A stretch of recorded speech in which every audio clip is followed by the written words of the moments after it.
राहा, कहीं तुमने तो कुछ नहीं कहा ज़ैनबी और अरमान को?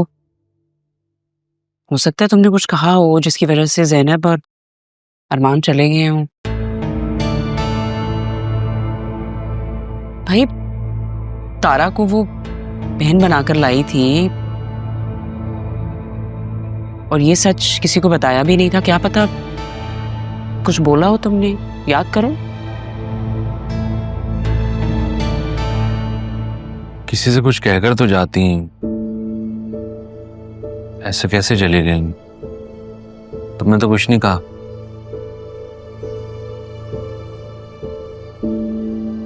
मामू, अगर मामी के कहने पे उनको जाना होता तो सालों पहले चली जाती। देखा, तुमसे ज्यादा समझदार तो रहा है। एटलीस्ट उसे ये तो पता है कि इस घर में मेरी नहीं चलती। रहा, देख लो अपने मामू को। इन्हें ये लगता है कि इस घर में जो भी उल्टा सीधा होता है ना, उसकी जिम्मेदार बस मैं ही हूं। सकता है किसी ऐसे ने कुछ कहा हो जिससे उम्मीद ना हो।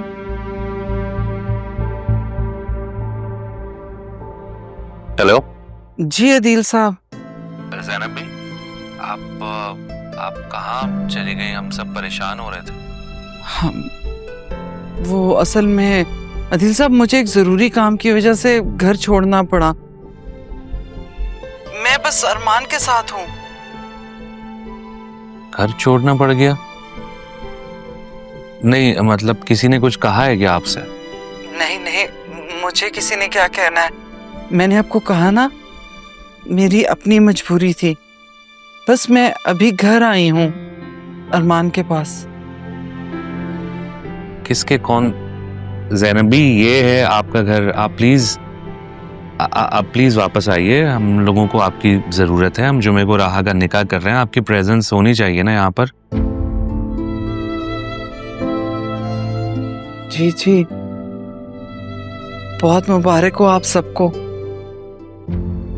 आप परेशान मत होइएगा, मैं चक्कर लगाऊंगी इंशाल्लाह।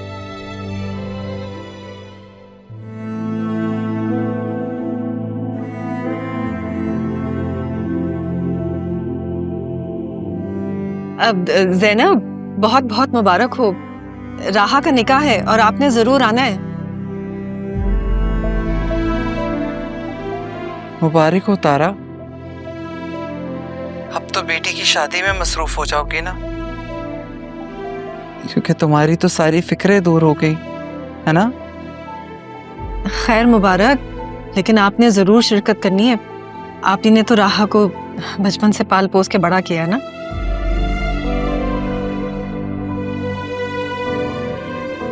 मैंने? फिक्र मत करें मुर्शद, हम भी जरूर आएंगे। अरमान बेटा, तुमने भी साथ जरूर आना है, ठीक है?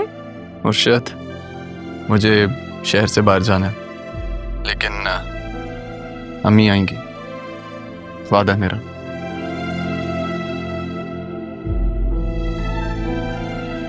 अच्छा चलो ठीक है, खुदा हाफिज।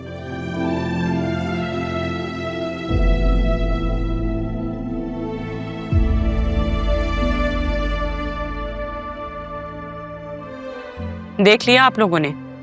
भाई, वो कमिश्नर साहब हैं, लिया होगा उसने कोई घर वर।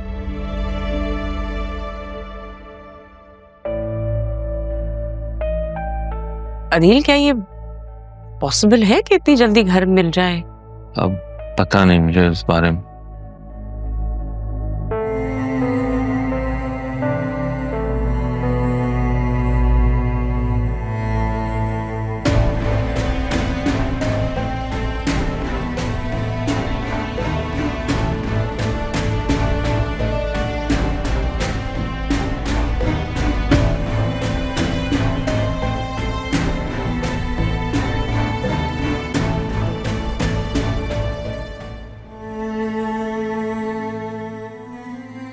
अब ये क्या कर रहे हो?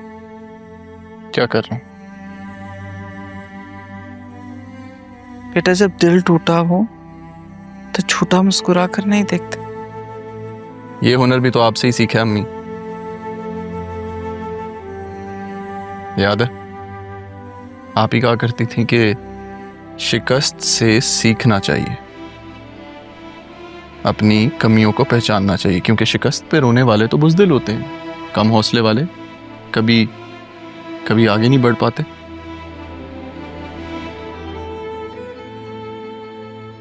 तो फिर क्या राहा के निकाह पे जाओगे तुम? अब इतना हौसला भी नहीं है मुझ में हमें कि उसको किसी और का होता देख सकूं। अभी तो माँ के सामने इतना बुलंद हौसला होकर दिखा रहे थे, और एक ही पल में सारे हौसले गायब। बेटा, माँ हूं तुम्हारी, तुम्हें अच्छी तरह से जानती हूँ, और ये भी जानती हूँ कि मेरा बेटा किस मुकाम पे आके टूट सकता। बाकी आप मुझे सबसे ज्यादा जानती हैं, मेरी सबसे बेहतरीन दोस्त हैं आप अम्मी।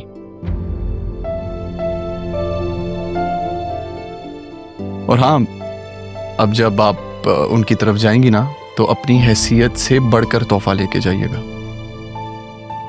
क्योंकि ये घर, ये बेटा, आप मालकिन हैं इन सब की। मिसेस ज़ैनब सिकंदर हयात हैं आप, याद रखिएगा।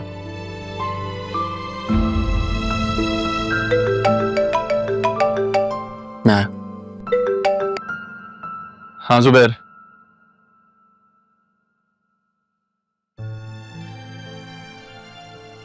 वाह ज़ैनब वाह, कैसी किस्मत पलटी है ना तेरी।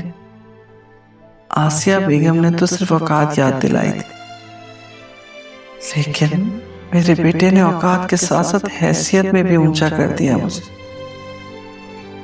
वो खौफ, वो डर जो हर वक्त मेरे दिल को लगा रहता था, कैसा उड़नछू हो गया ना। लेकिन मेरा बेटा, वो तो दुखी हो गया। काश ऊपर वाला कोई मुआवजा करते हैं।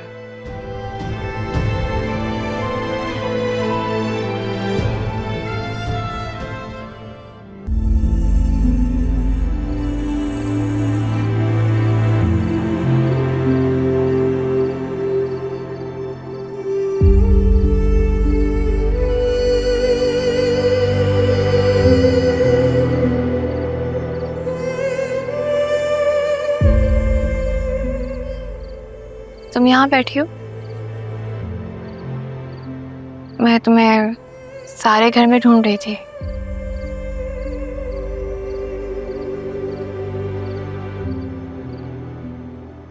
मामा ने बताया कि अरमान और ज़ैनब भी घर छोड़कर चले गए। अरमान ने तुम्हें भी नहीं बताया? उसने मुझे नहीं बताया। बतूल,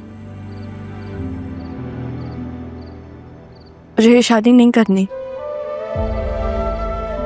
तो तुमने दादा जान से इनकार क्यों नहीं किया? इनकार करने गई तो थी यार, करने गई थी, उनकी तो हालत ऐसी हो गई थी। क्या हुआ? सब ठीक है? तुम दोनों यहाँ बैठे हो अकेले? ज़ैनब भी और अरमान घर छोड़कर चले गए बगैर किसी को बताए। तो उसने तो जाना ही था, असिस्टेंट कमिश्नर लगा है वो, बेचारा यहाँ पे ड्राइवरी कर रहा हो। ड्राइवर नहीं है वो। आई एम सॉरी, मेरा वो मतलब नहीं था कहने का। मुझे पता है वो ड्राइवर नहीं है, लेकिन उसकी अपनी जिंदगी है, उसको एक अच्छी अपॉर्चुनिटी मिली अपनी जिंदगी बनाने की। You guys should be happy for him. बहरहाल तुम्हारी मामी तुम्हें बुला रही हैं, हमें शॉपिंग पे जाना है शायद। मेरा मूड नहीं है, आप लोग जाओ।